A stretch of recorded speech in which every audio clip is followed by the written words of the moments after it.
बहुत गहरी नींद सोई तुम, किंतु मैं कैसे सोती?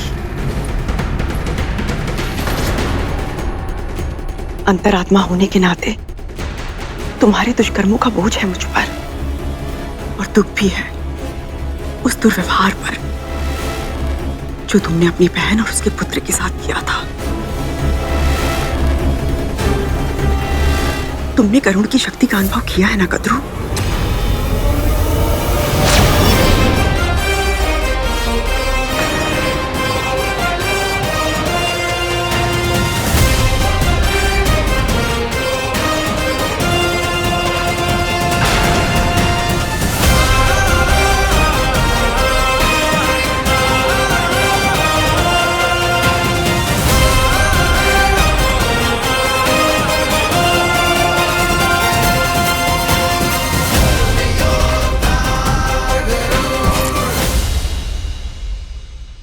अभी तो उस शक्ति पर उसकी मां का अंकुश है,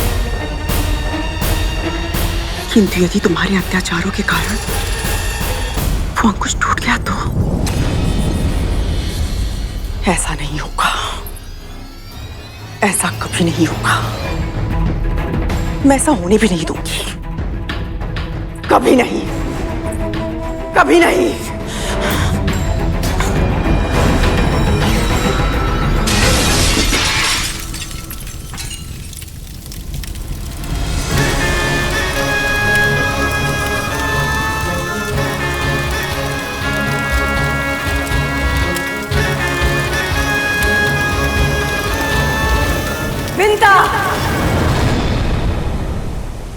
ना मैं ज्ञानी हूँ ना विद्वान, केवल एक माँ हूँ जो अपने पुत्र को आदर्श जीवन जीने के लिए आवश्यक संस्कार देना चाहती है। हे समस्त ब्रह्मांड के स्वामी, हे परमपिता विष्णु, इस संकल्प में मेरी सहायता कीजिए।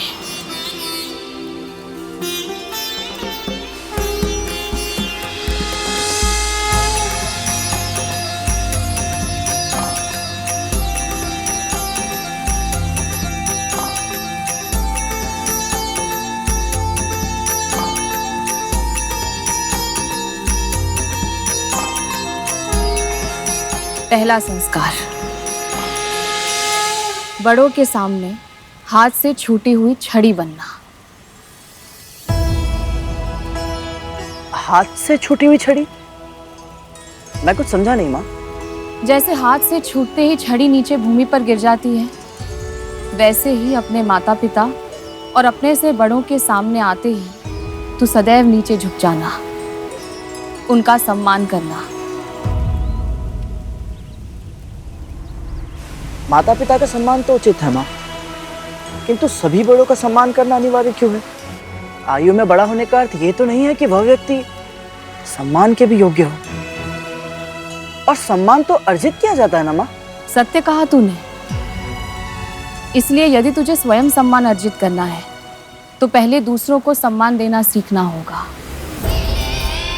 मान ले कोई ऐसे व्यक्ति हैं जो तुझसे आयु में बड़े हैं, किंतु तू उनके आचरण से संतुष्ट नहीं है, तो भी यदि तू उन्हें सम्मान देगा तो उनसे कुछ ऐसा प्राप्त कर पाएगा जो उनके पास प्रचुर मात्रा में है, किंतु तेरे पास बिल्कुल भी नहीं है। और वो क्या है माँ? अनुभव। नासमझ व्यक्तियों को जीवन का ज्ञान अपने अनुभवों से स्वयं अर्जित करना पड़ता है, किंतु विद्वान वो होता है जो दूसरों के अनुभव से शिक्षा लेना सीख लेता है।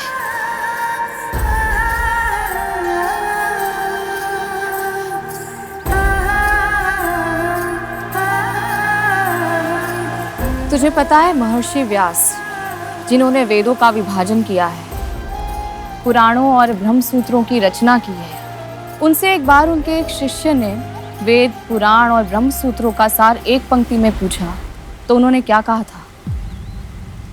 उन्होंने कहा था, सभी धर्म ग्रंथों का सार, वो एकमात्र सीख जिसका पालन करने से तुम्हारा कल्याण हो सकता है, वो है मन से, वचन से और कर्म से बिना उचित कारण किसी के भी हृदय को पीड़ा मत पहुंचाना।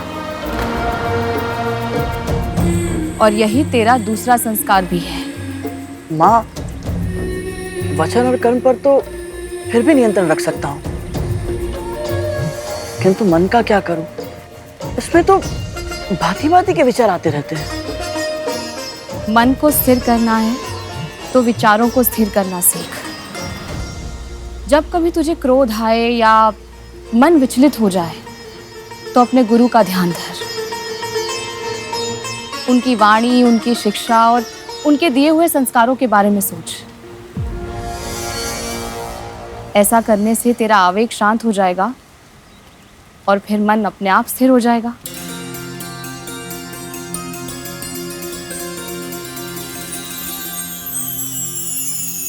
मेरी गुरु तो आप ही है माँ, मैं आपका ही ध्यान करूंगा।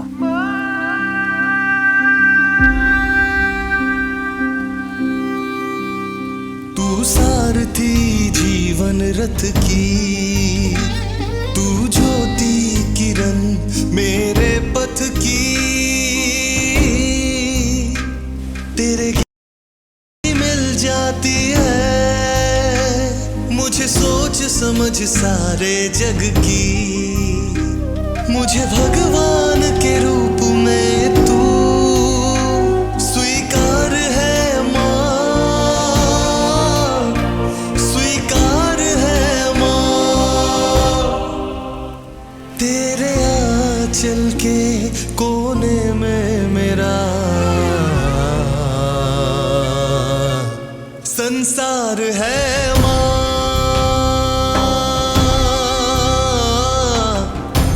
संसार है माँ।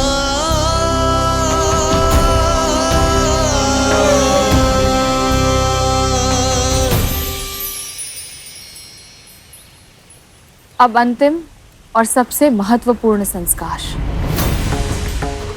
प्रातः स्मरणीय बनना। ये बनना इतना भी कठिन नहीं है। इसके लिए अब तक बताए 6 संस्कारों का प्रत्येक परिस्थिति में पालन करना है तुझे। विपदा में व्यक्तित्व निखरता है गरुड़, इसलिए सामने कितना भी घनघोर संकट क्यों ना आए, तो सदैव अपने आदर्शों पर अडिग रहना। यदि तू ऐसा कर पाया तो अपने आप संसार के लिए वंदनीय बन जाएगा।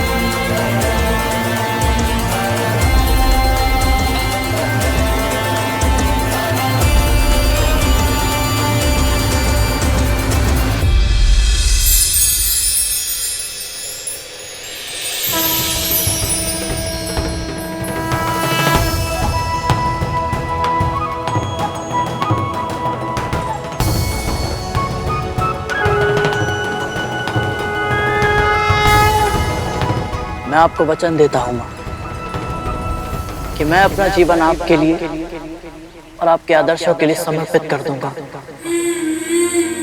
और आपके सिखाए गए संस्कारों का सदैव सभी परिस्थितियों में पालन करूंगा। वचन है मेरा।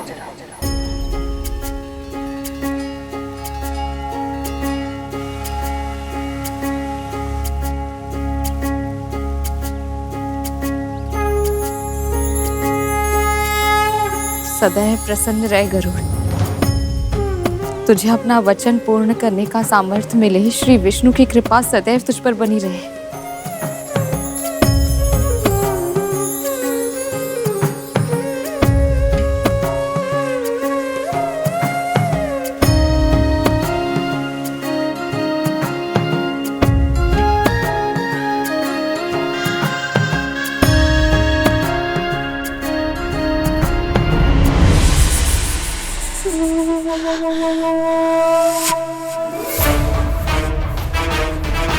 विंता, कहाँ हो तुम?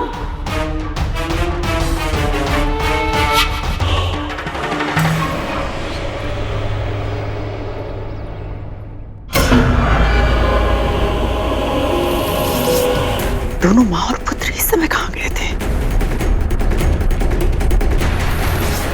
विंता, कब से बुला रही हूँ, शीघ्र आओ दासी।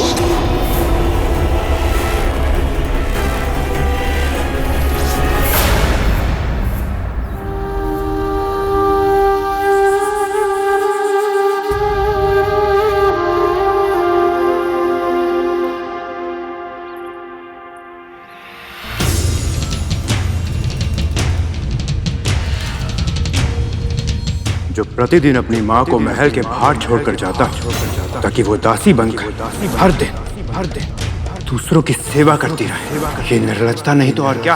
ये निर्लजता नहीं तो और क्या?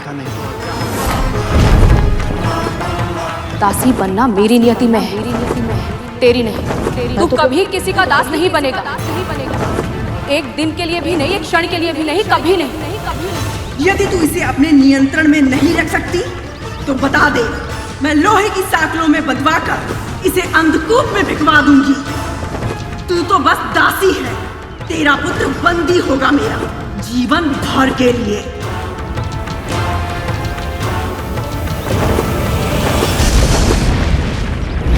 महारानी मेरी बड़ी बहन है, तेरी बड़ी माँ है। इन्हें आदर और सम्मान तुझे देना ही चाहिए, जैसे तू मुझे देता है। क्या चाहती थी तू? एक बुद्धिमान, आज्ञाकारी पुत्र। तेरे विष्णु भगवान ने तो तेरी इतनी सी प्रार्थना भी नहीं सुनी। तेरे विष्णु भगवान ने तो तेरी इतनी सी प्रार्थना भी नहीं सुनी।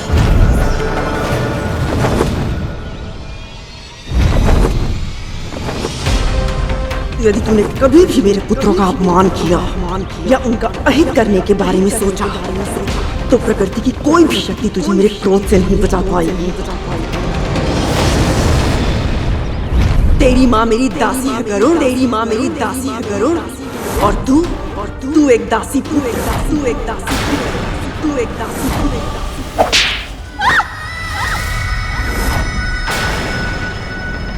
वर्षों पहले क्या हुआ था, किससे पूछूं मैं?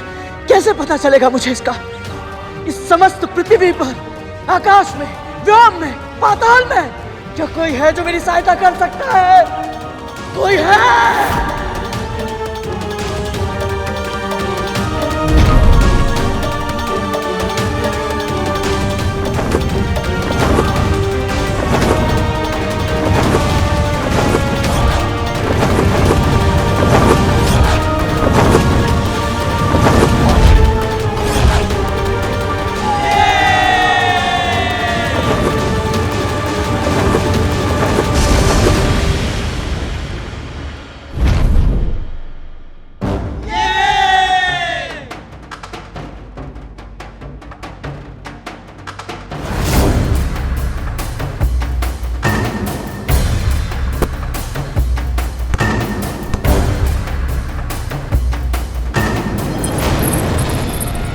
लगता है कल तेरे पुत्र के दंड में कोई कमी रह गई थी। मुझे क्यों अवसर देती है तू?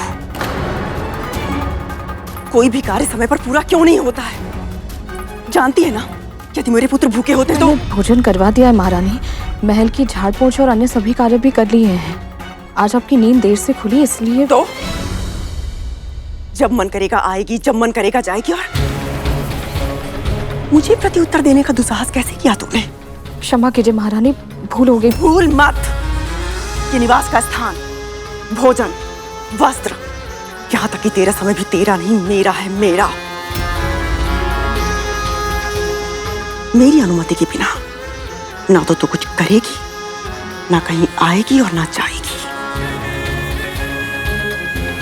ध्यान रहे। जी महारानी।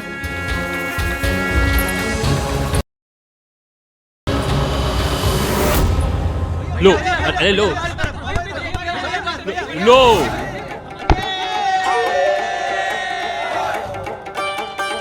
भैया, ये लो।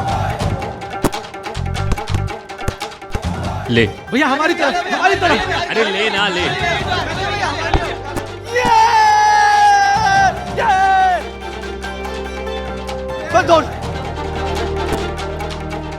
भैया भैया भैया लो लो अरे अरे लो। क्या करोगे ये गेंद लेके? क्योंकि वापस लेना तो तुम लोगों के लिए संभव नहीं है। अरे कालिया भैया, एक बार दो तो सही।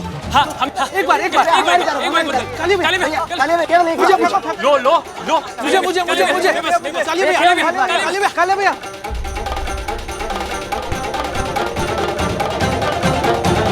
कालिया, क्यों सता रहे हो इन्हें? दे दोगे? आप बोलते हो तो दे देता हूँ। लो।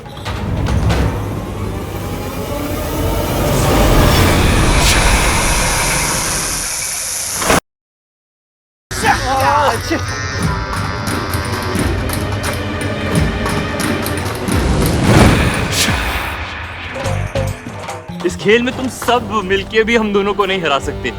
ये खेल हम तब से खेल रहे हैं जब तुम लोग सब डिम में थे। क्योंकि हमें वो सारे भेद पता हैं जिन्हें सीखने में तुम्हें वर्षों लग जाएंगे। अभिमान में ही सही, किंतु कालिया भैया ने सत्य कहा। तक्षक भैया, कालिया भैया और ये सभी मुझसे आयु में बड़े हैं। हो सकता है कि इन्हें ज्ञात हो मेरी माँ बड़ी माँ की दासी कैसे बनी, किंतु ये इतनी सरलता से मुझे कुछ नहीं बताएंगे। मुझे चतुराई से इनसे पूछना होगा, किंतु कैसे?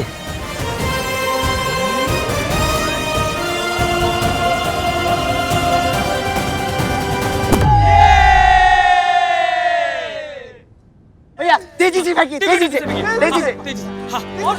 और तीव्र गति से घुमाइए, तीव्र गति से। और तेजी से, तीव्र गति से। राइट नीचे।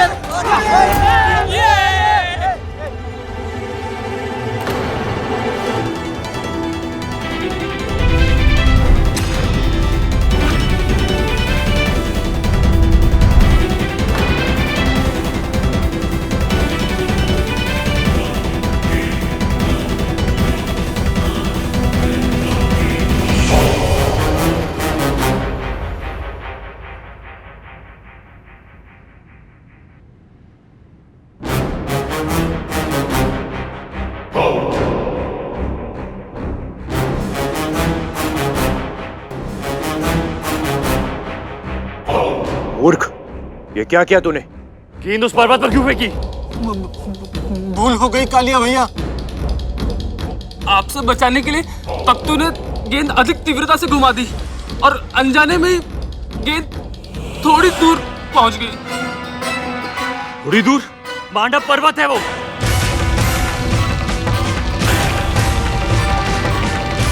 लंबी, नुकीली, दुधारी तलवार से भी अधिक तीव्र धार वाली मणियों का एक ऐसा जाल है वहां, जहां चढ़ के जाने की कल्पना करना भी असंभव है। अब कैसे खेलेंगे हम? अशिशुनंदी, तू जा, गेंद लेके आना। बड़ा साहसी बन रहा है, तू चला जा। भूल गए तुम दोनों, उस ओर देखने से भी माँ ने मना किया था। तख्तू भैया, धूमल भैया, तक्षक भैया, कालिया, आप दोनों तो हम सबसे बड़े हैं ना, और हम सबसे अधिक शक्तिशाली भी तो है। हाँ, और हम सबसे अधिक वीर भी तो हैं। अब तो आप ही जाइए और गेंद लाकर दिखाइए। हम दोनों? हाँ। एक साधारण सी गेंद लेने मैं जाऊं, ऐसी व्यर्थ की चुनौती हम स्वीकार नहीं करते। यही अवसर है। यदि मैं इन्हें प्रसन्न करने में सफल हो गया तो संभव है ये मुझे अतीत का रहस्य बता देंगे।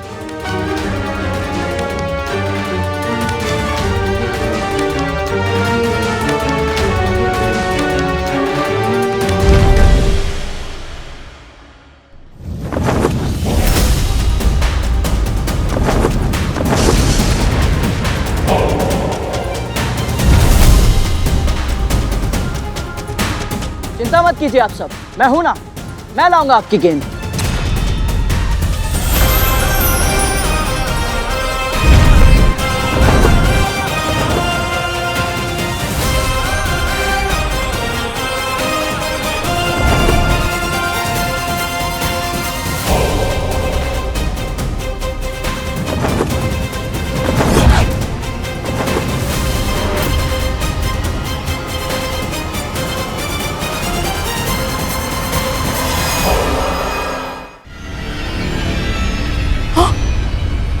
मृत्यु के मुख में जा रहा है। उस पर्वत पर एक छोटी सी गेंद ढूंढना असंभव है। और अगर ढूंढ भी लिया तो निकाल कर वापस लाना तो बिल्कुल ही असंभव है। इतने नुकीले पत्थर है वहां। यदि स्पर्श भी हो गया तो उसका पंख तन से कट जाएगा।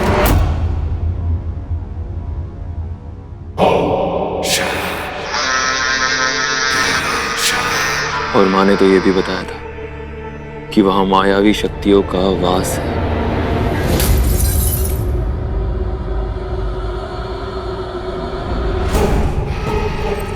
रक्त पिपासु है वो शक्तियां। यदि रक्त की एक भी बूंद उन तीक्ष्ण पत्थरों पर पड़ती है तो पहाड़ जागृत उठते हैं और अपने शिकार को पूरे का पूरा निगल लेते हैं।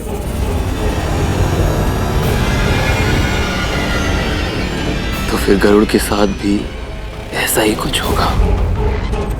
आनंद ही आनंद आ जाएगा।